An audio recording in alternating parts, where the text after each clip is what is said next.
एक फकीर मिला ऐसा जो जपता रहा प्रभु की माला। उस राम भक्त मोदी जी ने श्री राम का महल बना डाला। मेरे मोदी तेरे गुण गावा, तेरे चरणों में झुक जावा, इतनी सी है दिल की आरज़ू। सर, आपका शुभ नाम? मेरा नाम ब्रिज शुक्ला है। कहाँ से बिलोंग करते हैं सर? मैं प्रयागराज से बिलोंग करता हूँ। सर, जैसा कि अभी आप देख पा रहे होंगे कि पूरा देश राममय हो गया है, और राममय का मतलब मोदीमय ही समझ लीजिए। लेकिन अभी भी कुछ विपक्ष के नेता जो हैं वही राग अलाप रहे हैं। अभी ताज़ा बयान ओवैसी साहब का आया है, वही हैदराबाद वाले ओवैसी साहब, कि हम नहीं मानते हैं। उनका कहना है कि वहाँ पर मस्जिद थी, मस्जिद है और मस्जिद रहेगी। उनके इस बयान को आप कैसे देखते हैं? एक ओवैसी के कहने पर हम सनातनियों की आस्था डिगने वाली नहीं है। ये देश सनातन संस्कृति का देश है। 5041 वर्ष पूर्व प्रभु श्री राम का जन्म इसी धरा पर हुआ, और एक आक्रांताओं के आक्रमण की वजह से कि हमारे यहाँ के कुछ ऐसे लोग जो उनको संरक्षण देते थे, उनको उनके साथ मिलकर उनका हाथ में हाथ मिलाते थे, इस वजह से वो आक्रांता यहाँ पर आकर प्रभु श्री राम हमारे आराध्य की मूर्ति को तोड़ा, बर्बरता से तोड़ा, और उसके बाद बाबरी मस्जिद के वहाँ निर्माण करवाया। ये लोग कहते हैं कि ओवैसी उससे मैं पूछना चाहता हूँ पत्रकार, ये लोग कहते हैं कि भारतीय जनता पार्टी उस पर राजनीति कर रही है। अब बताइए, बाबरी मस्जिद उसका नाम कैसे पड़ा? बाबरी मतलब बाबर, मस्जिद मतलब मस्जिद। तो आप लोग तो खुद एक धर्म की राजनीति कर रहे हो। हम सनातनी हैं, वो सनातन जो पहले अफगानिस्तान से लेकर वर्मा तक फैला हुआ था। हमारा देश, हमारा सनातन सोने की चिड़िया कहा जाता था।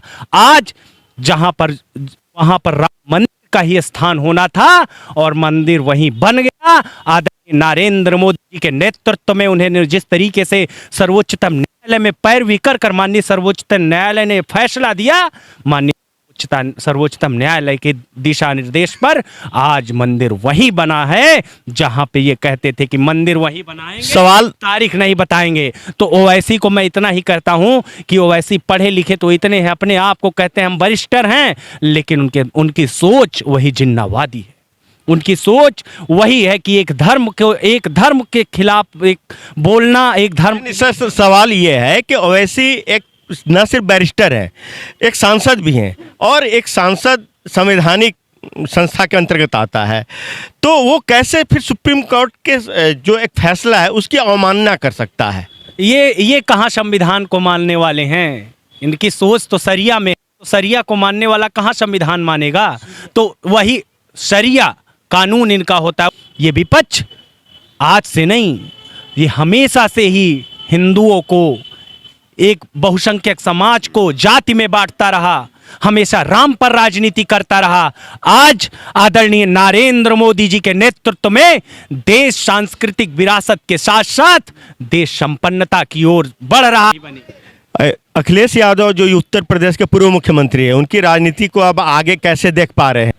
हत्यारे हैं ये इनको कुर्सी पे ना बिठाना, 24 में तुम है इनको औकात याद दिलाना,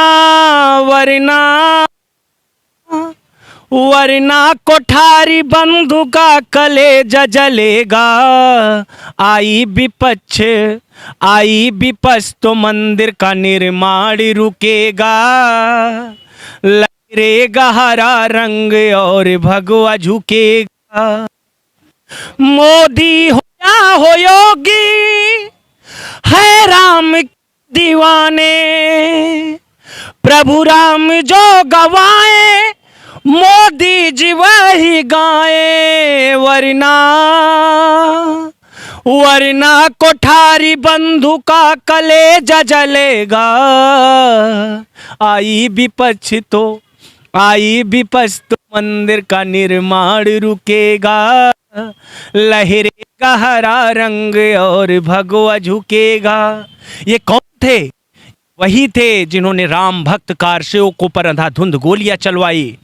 वो हमारे ही संस्कृति के थे, हमारे ही प्रभु श्री राम आराध्य की अस्मिता के लिए वो लड़ने गए थे। जिस व्यक्ति के बाप आकाओं में ये स्थिति थी कि वो कार सेवकों पर गोलियां चलवाए थे, अब उनको प्रभु श्री राम स्वयं श्रापित कर रहे हैं। और देखिएगा एक समय ऐसा भी आएगा कि राजनीतिक सत्ता से इतने दूर हो जाएंगे कि इनको एक बार दोबारा जन्म लेकर फिर प्रभु श्री राम आराध्य के लिए अच्छा काम करेंगे, तब इनको भारत की जनता स्वीकार करेगी। 2024 में उत्तर प्रदेश की राजनीति आप कैसे देख रहे हैं? आदरणीय योगी आदित्यनाथ जी के नेतृत्व में वो उत्तर प्रदेश जो कभी बीमारू राज्य की श्रेणी में हुआ करता था, वो उत्तर प्रदेश कि जहां से रोडें खटारा हो जाती थी, लोग समझ जाते थे कि उत्तर प्रदेश आ गया। आज 37 वर्षों का इतिहास टूटा। कभी उत्तर प्रदेश में यही सपा बसपा का खेल चलता रहता था, लेकिन आदरणीय योगी आदित्यनाथ जी के नेतृत्व में आज आप उत्तर प्रदेश में जाके देखिए, उत्तर प्रदेश आज उत्तम प्रदेश की श्रेणी में है। उत्तर प्रदेश में आज 36,000 करोड़ का गंगा एक्सप्रेस वे बन रहा है। उत्तर प्रदेश में आज दिव्य कुंभ भव्य कुंभ के लिए 6300 करोड़ रुपए दिए जा रहे हैं। अखिलेश यादव जी जब 2012 में स्नानार्थियों की मौत हुई, कुंभ के लिए इन्होंने 400 करोड़ रुपए का बजट दिया, और उस सनातन संस्कृति का इतना बड़ा त्योहार कुंभ, उसके मेला प्रभारी थे आजम खां। लेकिन यही से उनकी सनातन संस्कृति की सोच, सनातन संस्कृति के बारे में क्या उनके प्रति श्रद्धा है, यहीं से समझ में आता। लेकिन आदरणीय योगी आदित्यनाथ जी के आने के बाद उत्तर प्रदेश में दिव्य कुंभ और भव्य कुंभ भी होने लगा। आदरणीय योगी जी के आने के बाद उत्तर प्रदेश में 5 इंटरनेशनल एयरपोर्ट भी हो गए। आदरणीय योगी जी के आने के बाद जेवर एयरपोर्ट भी बन गया। 2024 में एनडीए को कितना आप सीट पाते हुए देख रहे हैं? मोदी जी के नेतृत्व में भारतीय जनता पार्टी उत्तर प्रदेश में 400 प्लस सीटों के साथ तीसरी बार भी मोदी जी का सरकार। उत्तर प्रदेश में अकेले कितने सीट? 80 में से 80 सीटें योगी आदित्यनाथ। मतलब मायावती और अखिलेश यादव की लुटिया गोल। मायावती और अखिलेश यादव उत्तर प्रदेश से बिल्कुल सफा। बाबा योगी जी आए थे, योगी ही आएंगे, योगी जी आए थे, योगी ही आएंगे। संतों की नगरी को, संतों की नगरी को मेरे बाबा जी चलाएंगे।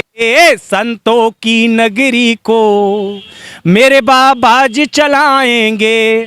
प्रयाग, प्रा मतलब प्रथम, याग मतलब शुरू हुआ, जहां से प्रथम यज्ञ इस धरा का शुरू हुआ, उस संतों की नगरी को आदरणीय योगी आदित्यनाथ जी पूरी सही दिशा में लेके जा रहे हैं। आज उत्तर प्रदेश बीमारू राज्य की श्रेणी से निकलकर उत्तर प्रदेश उत्तम प्रदेश की स्थिति में आ गया। उत्तर प्रदेश में आज रसिया से इन्वेस्टर आ रहे हैं, आज यूके से इन्वेस्टर आ रहे हैं, और आदरणीय योगी आदित्यनाथ जी धर्म को सुरक्षित रखते हुए आर्थिक संपन्नता को भी उत्तर प्रदेश में उसी तरीके से आगे लेके जा रहे हैं। मतलब आपका कहने के हिसाब से अगला विधानसभा जो चुनाव होगा वहां भी योगी जी ही बिल्कुल माननीय योगी आदित्यनाथ जी उत्तर प्रदेश में 2027 में भी मुख्यमंत्री बनेंगे, और जब आदरणीय नरेंद्र मोदी जी कहेंगे तो उसके बाद माननीय योगी आदित्यनाथ जी सत्ता छोड़ने वाले नहीं हैं। जैसे आदरणीय नरेंद्र मोदी जी 2002 से लेकर 2014 तक गुजरात के मुख्यमंत्री रहे,